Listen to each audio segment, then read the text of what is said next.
કોની સત્તામાં પુનઃ સ્વાગત અને દેશમાં આ વખતે કોની બનશે સરકાર, કોના આવશે અચ્છે દિન અને પરિણામની રાહ જોવાઈ રહી છે। ત્યારે ગુજરાતની 26 બેઠકો પર પણ એ ચર્ચા કરવી જરૂરી છે કે 26 બેઠકો પર અત્યારનો શું છે આ આંકડો, અપડેટ શું મળી રહ્યા છે। જુઓ સ્ક્રીન પર 1 કરોડ મતદારોના જે સેમ્પલ સાઇઝ લેવામાં આવ્યા, 1 કરોડ સેમ્પલ લેવામાં આવ્યા છે IVR મારફતે, એટલે કે ઇન્ટરેક્ટિવ વોઇસ રિસ્પોન્સ મારફતે આ લોકોના મત લેવામાં આવ્યા છે, જેમાં TV9, પીપલ્સ ઇનસાઇટ અને પોલ સ્ટ્રેટ આ 3 એજન્સી અને જેમાં આ મહત્વપૂર્ણ જે આંકડા હવે સામે આવશે। બસ લગભગ 15 થી 20 મિનિટ અને બસ એક કદમ આપણે દૂર છીએ એક્ઝિટ પોલથી અને બસ થોડીક જ ક્ષણોમાં, થોડીક જ મિનિટોમાં એ એક્ઝિટ પોલનો આંકડો મેં આપણે બતાવવાના છે। પણ ગુજરાતની 26માંથી આ 25 બેઠકો પર કોણ જીતશે, કોણ રહી જશે, કોને મળશે સત્તાનો સ્વાદ ચાખવાનો મોકો અને કોણ બાજી મારશે, આ તમામ સવાલ જો કે શું એક તરફી ઝુકાવ છે, એક તરફી લહેર છે કે પછી ખરેખર કોઈ મોટા પાયે અંદરો અંદર એવા અંડર કરંટ પણ છે। જનતાએ શું નક્કી કર્યું હશે, કયા એ મુદ્દા જ્યારે વોટિંગ કરવા માટે ગયા ત્યારે ધ્યાનમાં રાખ્યા હશે। જો કે કહેવું પડે બંને પક્ષોએ તનતોડ મહેનત કરી છે, પોતપોતાના પક્ષ તરફ મતદારોને ખેંચવા માટે એ તમામ મુદ્દા પણ ઉઠાવ્યા છે। કરપ્શનનો મુદ્દો, પરિવારવાદનો મુદ્દો પણ ઉઠાવ્યો। બીજી તરફ ભારતના અર્થતંત્રમાં એટલે કે જે રીતે જીડીપીમાં વધારો આવ્યો છે 2047નો પણ મુદ્દો બીજેપીએ ઉઠાવ્યો હતો। હવે જનતા નક્કી કરશે કે 25 બેઠકો પર શું થાય છે। તો વાત ગુજરાતની થઈ રહી છે ત્યારે આ ગુજરાતની ચૂંટણીમાં ચર્ચાયેલા મુદ્દાની પણ વાત કરી લઈએ કે જે ખૂબ આવી રહ્યા। ઉલ્લેખનીય છે કે કેટલાક એવા મુદ્દાઓ કે જે ચોક્કસપણે ચર્ચામાં આવ્યા હતા, જેમાં સૌથી મહત્વપૂર્ણ અને પ્રથમ ઉલ્લેખ કરવો પડે એવો મુદ્દો એટલે રાજપૂત આંદોલન। રાજકોટની બેઠક ખૂબ હાઈ પ્રોફાઇલ બની ગઈ, ત્યાં જે આખા સમીકરણો રચાયા તેની અસર પણ બીજી બેઠકો પર થશે કે કેમ એની લઈને પણ ચોક્કસ ચર્ચાઓ થઈ। એક્ઝિટ પોલમાં જણાવીશું શું કહી રહ્યા છે, પરંતુ આંતરિક વિખવાદ પણ એટલો જ મહત્વપૂર્ણ કે જે હાર અને જીત માટે ચોક્કસપણે મહત્વપૂર્ણ હોઈ શકે। મતદાનની ટકાવારીમાં પણ ઘટાડો આવ્યો છે, જાતિગત સમીકરણો પણ આ ચૂંટણીમાં આવી રહ્યા। રાષ્ટ્રીય નેતાઓએ ગુજરાતમાં ઝંઝાવાતી પ્રચાર કર્યો, ગુજરાતમાં ધામા નાખી દીધા। આ તમામ એવા મુદ્દાઓ હતા કે જે ચોક્કસપણે આ ચૂંટણીમાં પ્રભાવી રહ્યા। પરંતુ એક્ઝિટ પોલ શું કહી રહ્યા છે, બસ થોડી જ વારમાં ગુજરાતની 26 સીટ 25 પર થયું મતદાન, આ 25 સીટ પર આ મુદ્દાઓની કેટલી અસર થઈ આંકડાઓ બતાવી દેશે। બસ થોડી જ વારમાં આપને બતાવીશું કે કઈ રીતે આ એક્ઝિટ પોલ સામે આવવાના છે। જગદીશ બિલકુલ, અને ભાજપની હેટ્રિકની અડચણને લઈને જાહેરાત બાદ ઉમેદવાર નક્કી કરવામાં આવ્યા, ફેરફાર કરવામાં આવ્યા, સંગઠનમાં પણ ઘણા બધા એ ખેંચતાણ આપણે જોઈ છે અને એ મુદ્દાની પણ વાત કરીશું। રૂપાલા વિવાદે એક રીતે ભાજપની મુશ્કેલી સર્જી, ઘણો એ ડેમેજ થયો છે અને તેને ખાળવા માટેના ભાજપે પ્રયત્ન પણ કર્યા હતા। ઘણા ઉમેદવારોએ બદલવામાં પણ આવ્યા, પહેલીવાર પાર્ટીમાં બળવો જોયો છે, ઘણા એવા નેતાઓ હતા અંદરો અંદર, ક્યાંક ખેંચતાણ પણ જોવા મળી હતી। કેન્ડિડેટનું નામ જાહેર કરવામાં આવ્યું તે સમય પર સાબરકાંઠા પણ યાદ આવે છે આપણને અને બીજી તરફ વલસાડ પણ યાદ આવે છે। પણ જે મુદ્દા હતા અને એ મુદ્દાની જ્યારે વાત કરવામાં આવે તો જાતિગત સમીકરણોને સેટ કરવા માટે બંને પક્ષે એટલે કે અલાયન્સે પણ મહેનત કરી છે, એ તમામ સમીકરણો સાચવવાનો પ્રયત્ન કર્યા છે।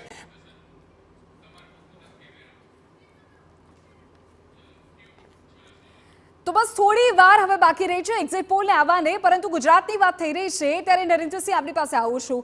જ્યાં સુધી ઓપિનિયન પોલનો સમય હતો ત્યાં સુધી ચોક્કસપણે આ પ્રકારના મુદ્દાઓ ચર્ચામાં નહોતા। પછી આપણે આ 26 સીટ્સ પર એક અલગ પ્રકારનું વાતાવરણ હતું, એ પછી વાતાવરણ ચોક્કસપણે બદલાવું। અત્યારના તબક્કે શું માની શકાય આ મુદ્દાઓની કેટલી મોટી અસર ગુજરાતના ઇલેક્શન પર ઓવરઓલ રહી છે?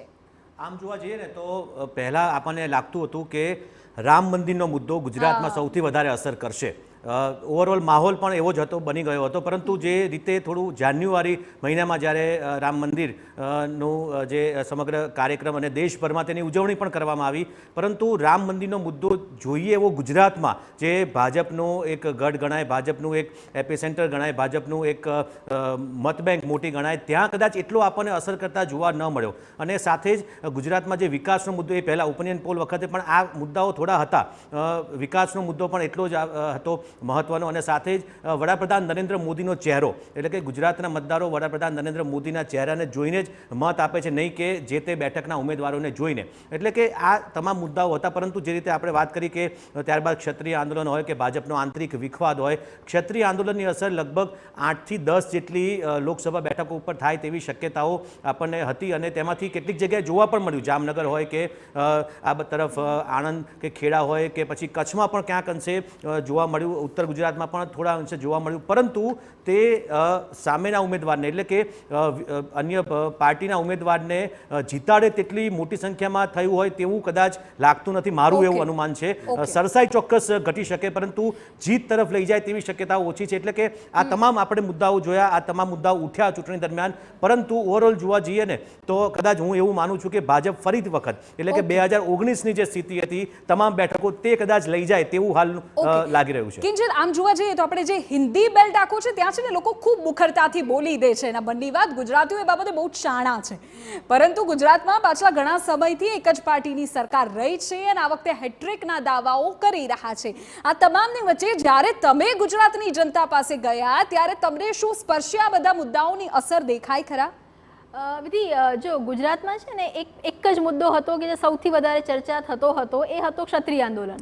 તે સિવાય ગુજરાતની અંદર લોકોને બીજા કોઈ વધારેના મુદ્દામાં રસ એટલે નહોતો, કેમ કે લોકલ મુદ્દા પર ચર્ચા જ નથી થઈ રહી.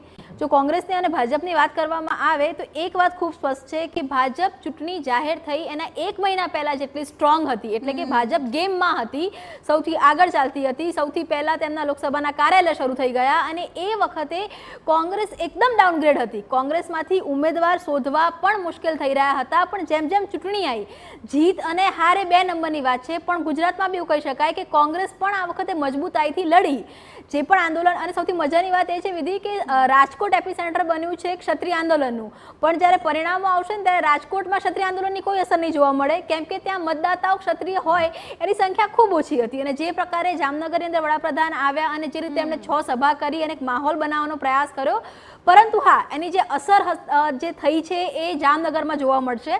સૌથી મહત્વની વાત છે કે પૂનમબેન અત્યાર સુધી જ્યારે લડ્યા છે ત્યારે તેમની સામે કોંગ્રેસના અનેક લોકોએ ચૂંટણી લડ્યા છે, ખાસ કરીને તેમના પરિવાર સામે પણ લડ્યા છે, માંડમ વર્સિસ માંડમ પરિવાર, પરંતુ એ પણ ક્યારે અસર નથી થઈ. આ વખતે ક્ષત્રિય આંદોલન, અને તેની સાથે હું હજુ પણ કહું છું કે ભાજપની લડાઈ કોંગ્રેસ સાથે હતી જ નહીં. 26 સીટોની વાત કરવામાં આવે તો ભાજપની લડાઈ ભાજપ સાથે જ હતી. જો ભાજપની લીડ વધે છે તો ત્યાં ભાજપે એકજૂટ થઈને કામ કર્યું છે, અને જે બેઠકો છે કે જ્યાં ભાજપની લીડ ઘટશે ત્યાં ભાજપમાં એકજૂટતા નથી. એ આ બનાસકાંઠાની વાત કરી લો, ભલે પરિણામો વિધિ 4 આવશે, TV9 અત્યારે કહી રહ્યું છે કે બનાસકાંઠામાં લીડ ઘટશે, એકદમ સરસાઈ હશે, છેલ્લે 6 વાગ્યા સુધી રાહ જોવી પડશે કોણ જીતશે કોણ હારશે. એ જ પરિસ્થિતિ આણંદમાં રહેવાની છે, કટ ટુ કટ છેક સુધી રાહ જોવી પડશે. એ જ પરિસ્થિતિ સાબરકાંઠામાં રહેવાની છે, જામનગરમાં રહેવાની છે. તો એવી 5 તમે જે બેઠકોની વાત કરી રહ્યા છો કિંજલ, જો થોડું આપણે પાછળ જઈએ તો એ જ તમામ સ્થળો પર વડાપ્રધાન ખુદ ગયા છે.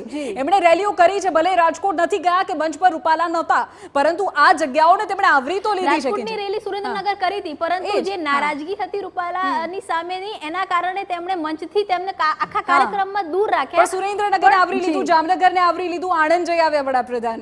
પણ જે મેજિક હોવું જોઈએ કે જે વડાપ્રધાનનું જે મેજિક દર વખતે ચાલતું હતું કે ભાઈ વડાપ્રધાને ગુજરાતમાં કહી દીધું એટલે વાત પતી ગઈ, એવું નથી થયું. વિધિ, જો આપણે ઇન્ટરનલ રિપોર્ટ પણ આપણે ચેક કરીએ તો બનાસકાંઠામાં વડાપ્રધાનની મુલાકાત બાદ કોંગ્રેસે આખી સભાઓ કરી છે, અને ત્યાં માહોલ છેલ્લી ઘડી સુધી યોગ્ય નતો રહ્યો. નંદનસિંહને પોતે બી ખબર છે કે છેલ્લી ઘડી સુધી કોંગ્રેસ ખૂબ ફર્મ હતી, અને બનાસકાંઠા બેઠકમાંની સરસાઈ છે ને એ 50,000 થી લાખની વચ્ચે રહેશે જીત અને હારની. પરંતુ જે રીતે કિંજલે વાત કરી, કિંજલ, બનાસકાંઠા બેઠક ઉપર વધુ મતદાન થયું છે, ભલે કોંગ્રેસ આસપાસ હોય, પરંતુ જે રીતે માહોલ જોતા લાગી રહ્યું છે કે આ વધુ મતદાન ભાજપ તરફી થયું હોય એવું ચોક્કસ આપણને લાગી રહ્યું છે. અને કિંજલ, કદાચ એક વસ્તુ માર્ક કરી કે આ વખતે કોંગ્રેસ છેલ્લી ઘડી સુધી અત્યાર સુધી કોઈ ચિત્રમાં હતી જ નહીં. ગુજરાતની વાત કરીએ, રેસમાં નહોતી, આપણને એમ હતું કે તમામ બેઠકો ભાજપ લઈ જવાની છે એવો માહોલ હતો. પરંતુ જે રીતે કોંગ્રેસે કેટલીક બેઠકો પર ઉમેદવારોની જે પસંદગી કરી તે પણ કદાચ નોંધનીય બાબત કહી શકાય. અને એ જ મુદ્દો છે મારો, અને એ જ સવાલ છે. આમ તો ઘણા આપણે અનુભવ જે કહી રહ્યા છે, અને ખરેખર ખૂબ જ સચોટ વિશ્લેષણ અત્યારે આપણે કરી રહ્યા છે 25 બેઠકો પર ગુજરાતની. નરેન્દ્રસિંહ,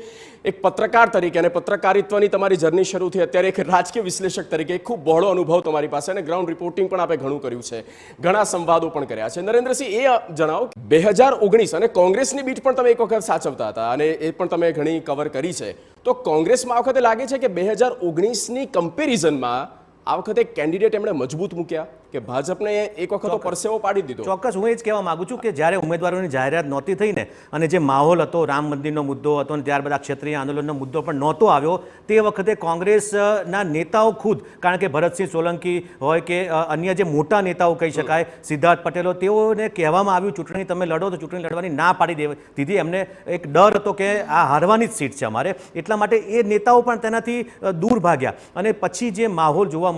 પરંતુ કોંગ્રેસે આ વખતે બનાસકાંઠાના ઉમેદવાર જ્ઞાનીબેન હોય કે પછી જે આ તરફ સાબરકાંઠામાં જે ઉમેદવાર મૂકવામાં આવ્યા, આ તરફ તુષાર ચૌધરીને પણ જે રીતે ઉમેદવાર મૂકવામાં આવે, એવી જે પસંદગી ક્યાંક ક્યાંક જે કોંગ્રેસે કરી છે, આ તરફ સુરેન્દ્રનગરના ઉમેદવારની ઋત્વિજની વાત હોય, તમામ જે આ 4 થી 5 ઉમેદવારો એવા છે કે આપણને એવું લાગે કે ના આ લોકસભામાં જવા માટે લાયક છે. અને અનંત પટેલ સાથે તો મારી રૂબરૂ જ્યારે ચર્ચા થઈ હતી ત્યારે કિંજલ એક જનનાયક તરીકેની તેમની એક પ્રતિભા છે તેમની, અને ધવલ પટેલ એક નવો ચહેરો છે ત્યાં. એટલે લાગે છે કે દક્ષિણનો આખો પટ્ટો છે, સાઉથ બેલ્ટમાં આ વખતે ગુજરાતની વાત છે, થોડુંક ક્યાંક અઘરું પડશે ભાજપને. देखो भाजपने अघरू पड़े ने एवी तो जगदीश 5 થી 6 સીટો છે કે જે આપણે ચર્ચા કરી, પરંતુ વાત જે રીતે નરેન્દ્રસિંહ કરી ખૂબ મહત્વની સમજવાની પણ વાત છે. કોંગ્રેસને ખબર છે, જ્યારે ચૂંટણીમાં ઉમેદવારો ઉતારતા બી હતા ને ત્યારે બી કોંગ્રેસને ખબર હતી કે જમીન એમની નથી અને લગભગ હારી જશે, પરંતુ તેમણે ફાઇટ ખૂબ સારી કરી, ચહેરા એવા ઉતાર્યા કે જે લોકોને કન્વિન્સ કરતા હતા. બીજી તરફ આપ જુઓ કે ભાજપ હેટ્રિકની વાત કરે છે અને વાતાવરણ હતું, પરંતુ જે રીતે બોલ્ડલી એમણે વિધાનસભામાં નો રિપીટ થિયરીનો અમલ કરી શક્યા, જે રીતે એ કોર્પોરેશનની અંદર ફરજિયાત નો રિપીટ થિયરી લાવી શક્યા, પરંતુ તેમણે ભરૂચની અંદર કમ્પલ્સન બની ગયું મનસુખ વસાવાને ઉતારવાનું, એક યુવા ચહેરાની કારણે ટ્રાયેંગલ થઈ ચૂક્યો. જે શહેરી સીટો હતી કે જ્યાં એ એક્સપેરિમેન્ટ કરી શકતા હતા ત્યાં એમણે એક્સપેરિમેન્ટ ન કર્યા. પહેલી વખત એવું થયું કે વડોદરાની બેઠકની વાત કરવામાં આવે કે સાબરકાંઠાની વાત કરવામાં આવે, ઉમેદવારો બદલવા પડ્યા. એટલે કે જે મંથન ભાજપ હંમેશા પહેલા કરતી હતી ત્યાં કાચું કપાયું અને ત્યાંથી જ કદાચ ભાજપનું ચોક્કસ 26 બેઠકો આવશે, પરંતુ જે વાતાવરણની વાત કરવામાં આવે એ ત્યાંથી દોડાયું અને એનો લાભ પહેલીવાર કોંગ્રેસે લીધો. અને કોંગ્રેસે સૌથી સારી વસ્તુ ન માત્ર ગુજરાતમાં પરંતુ દેશભરમાં, હાર જીત 2 નંબરની વાત છે, આ વખતે વિવાદિત નિવેદનો આપવાથી કોંગ્રેસ દૂર રહ્યું છે. અને એ જ કારણ રહ્યું કે બીજેપીને જે હંમેશા કિક મળતી હતી કે જો કોંગ્રેસે આવું કીધું, જો કોંગ્રેસે આવું કીધું, એ નહોતું થતું. અને એના કારણે એક જે માહોલ બનવો જોઈતો હતો, જે આપણે વાત કરીએ છીએ કે વડાપ્રધાનને બહુ ઇન્ટરવ્યૂ કરવા પડ્યા, વડાપ્રધાનને સભાઓ કરવી પડી, કે જે કન્વિન્સ કરવું પડે, એમાં કોંગ્રેસ આ વખતે એમને ખબર હતી કે અમારા શું બોલવાથી અમને નુકસાન છે એટલે બોલવાનું ટાળતા હતા. બિલકુલ. અને આ વખતે પરેશ ધાનાણી પણ અલગ અલગ સ્થળો પરથી જે પ્રકારે અમુક શબ્દોને વાપર્યા છે, કવિતાઓ કહી છે, તેમાં સ્પષ્ટ કર્યું. અત્યાર સુધી આપણે કોંગ્રેસના કકડાટની વાત કરતા હતા, તેમણે કહ્યું કે કમલમમાં બધો કકડાટ ગયો છે અને કોંગ્રેસ ટનાટન છે. ટનાટન છે. હવે ટનાટન કોણ છે ને કોણ રહેવાનું છે એના માટે તમારે થોડી રાહ જોવી પડશે, કારણ કે એક્ઝિટ પોલના આંકડા બસ થોડી વારમાં આવવાના છે. એક નાનકડા બ્રેક માટે રોકાય છે. આપ ક્યાંય ન જતા, જોતા રહો TV9.